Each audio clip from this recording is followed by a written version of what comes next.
Miracle Making Made Easy, Part 39. Sigil Magic. You might have heard the terminology in the past in a comic book, as it's been popularized by Grant Morrison, who is a legend in the DC and Marvel comic book landscape. And he has talked to a great extent about sigil magic and how to do it. He has a cool YouTube video that you can check out if you Google Grant Morrison Sigil Magic. It shows you a step-by-step process on how to do it. But what is it, I hear you ask? Well, it's a manifestation technique, and it's one that's often looked down upon because people say it's connected to devil worship or it's anti-culture, too rebellious. But in all honesty, it's quite harmless. I've used it in the past, and I literally used it to pay my rent. This was before I learned about the ask and receive technique. So how is it done? You take a piece of paper, you take a pen, and you take your intent and write it down.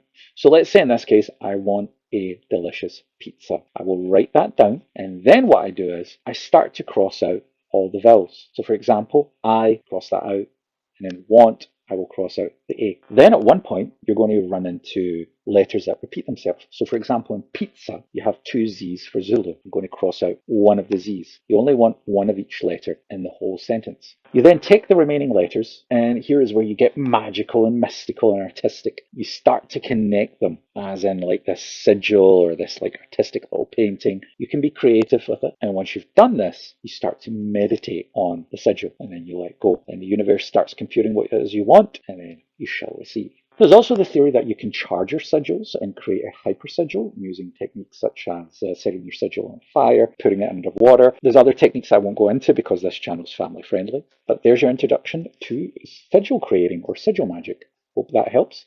Happy miracle making.